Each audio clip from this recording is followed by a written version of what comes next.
Hi hello friends, welcome to our channel.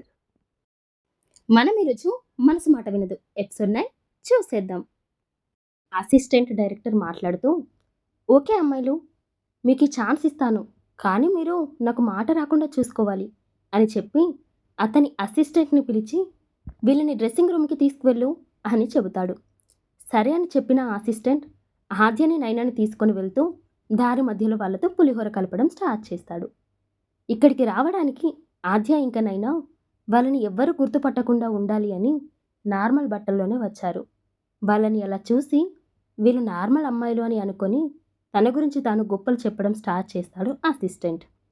అలా చెప్తూనే కాసేపటికి ఒక రూమ్ దగ్గరికి వెళ్ళి, వచ్చేసాం, ఇదే డ్రెస్సింగ్ రూమ్, మీరు లోపలికి వెళ్ళండి అని చెప్పి అక్కడి నుండి వెళ్ళిపోతాడు.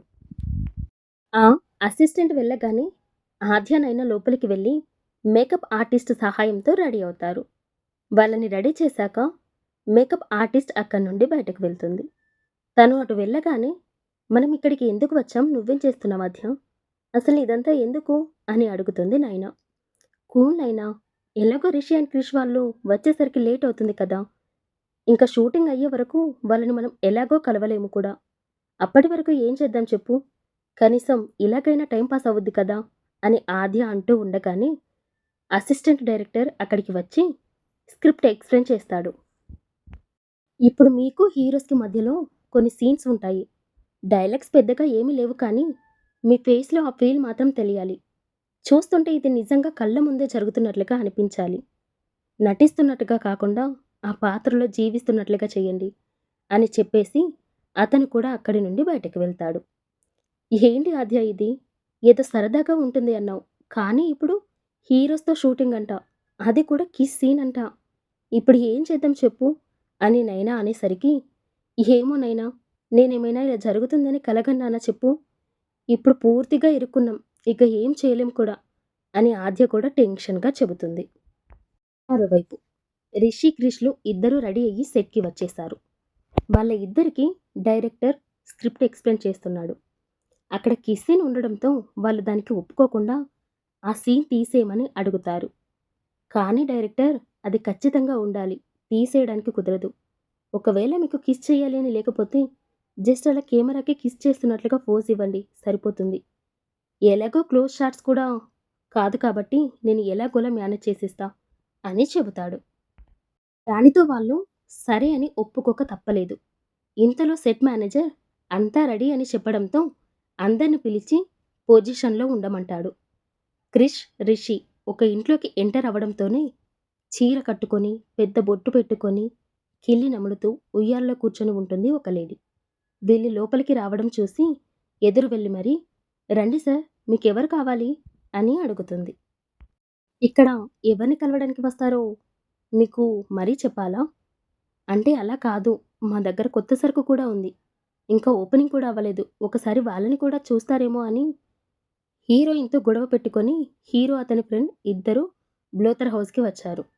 హీరోయిన్ని రొచ్చగొట్టాలి అన్న ఉద్దేశంతో వాళ్ళ వెనక్కి హీరోయిన్ కూడా ఫాలో అవుతూ వస్తుంది అని తెలిసే ఆ ఇద్దరు కావాలని అక్కడికి వస్తారు. ఆ లేడీ అడిగిన దానికి ఓకే, చూపించండి అని చెబుతారు. వెంటనే ఆ లేడీ క్లాప్స్ కొడుతుంది. అది విని ఇద్దరు వ్యక్తులు పైకి వెళ్తారు. అక్కడే ఆద్య నైనా ఇద్దరు టెన్షన్గా కూర్చొని ఉన్నారు. వారి చేతులు పట్టుకొని కిందికి తీసుకువస్తారు ఆ ఇద్దరు వ్యక్తులు. అప్పుడే అటుగా చూసిన రిషి ఇంకా క్రిష్ కళ్ళు ఆశ్చర్యంతో పెద్దవి అయ్యాయి. అలానే చూస్తూ ఉండిపోయారు. ఇక్కడ ఆద్య నైనా మాత్రం టెన్షన్గా తల్లు కిందికి దించి నిలబడి ఉన్నారు. అప్పుడే డైరెక్టర్ మాట్లాడుతూ, రిషి, నువ్వు ఆ మెరూన్ కలర్ డ్రెస్ వేసుకున్న అమ్మాయి దగ్గరికి, క్రిష్, నువ్వు ఆ బ్లూ కలర్ డ్రెస్ వేసుకున్న అమ్మాయి దగ్గరికి వెళ్ళండి అని చెబుతాడు. కానీ వీళ్ళు అవి ఏమీ పట్టించుకోకుండా ముందుకు వెళ్ళి రిషి ఆద్య దగ్గరికి, క్రిష్ నైనా దగ్గరికి వస్తారు. అది చూసిన డైరెక్టర్, వీళ్ళేంటి రివర్స్లో వెళ్ళారు అని అనుకుంటాడు. కానీ తర్వాత ఏది అయితే ఏంటిలే, నాకు సీన్ బాగా వస్తే చాలు అని అనుకొని వేరు యాంగిల్స్లో ఆ సీన్ని షూట్ చేస్తారు. అప్పుడే క్రిష్ నైనా నడుము పట్టుకొని పైకి లాక్కొని లిప్ లాక్ చేస్తాడు. రిషి కూడా ఆద్యని దగ్గరికి తీసుకొని బుగ్గపైన ముద్దు పడతాడు. అది చూసి ఆద్య కొంచెం డిసప్పాయింట్ అవుతుంది. అది చూస్తున్న అక్కడి వాళ్ళు అందరూ నోరు తెరుచుకొని చూస్తూనే ఉండిపోయారు. ఎప్పుడు యాక్షన్ ఫిలిమ్స్‌లో చేస్తూ, యాక్షన్ హీరోస్‌గా పేరు తెచ్చుకొని, ఎలాంటి ఇంటిమేట్ సీన్‌లో యాక్ట్ చేయని వీళ్ళు, ఇలా ఇప్పుడు వాళ్ళ అంతట వాళ్ళే ఆ సీన్‌లో జీవించేస్తుంటే, అందరూ కళ్ళు పెద్దవి చేసుకొని మరీ చూస్తున్నారు. ఆ అమ్మాయిలు కూడా అందంగానే ఉన్నారులే. అందుకే కావచ్చు మన హీరోస్ ముచ్చటపడి ఉంటారు. అయినా నాకు కావాల్సింది కూడా అదే కదా!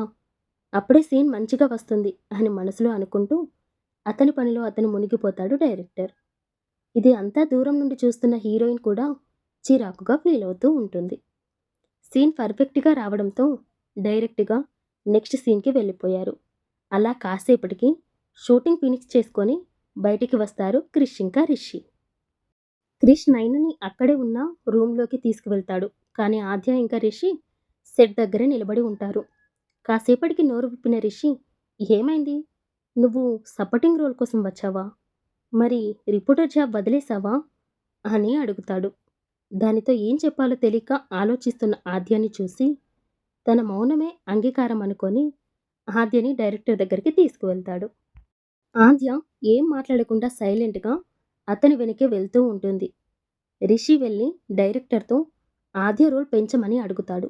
దానితో డైరెక్టర్ ఆలోచించి, "సరే రిషి, నేను ఒకసారి స్క్రిప్ట్ రైటర్‌తో మాట్లాడి చెబుతా" అని అంటాడు. "థ్యాంక్ యూ డైరెక్టర్ గారు" అని చెప్పి ఆద్యని తీసుకొని బయటకు వస్తాడు రిషి. తర్వాత ఆద్యకు సెట్ అంతా తిప్పి చూపిస్తాడు. ఇక్కడ నైనా క్రిష్‌తో అతని తండ్రి కాబోతున్న విషయం చెబుతుంది. ఆ విషయం వినగానే క్రిష్ చాలా ఎక్సైట్ అవుతాడు. కానీ కాసేపటికే నైనా మీద కోప్పడుతూ, "అయినా నువ్వు ఇంత దూరం ఎందుకు ట్రావెల్ చేశావు?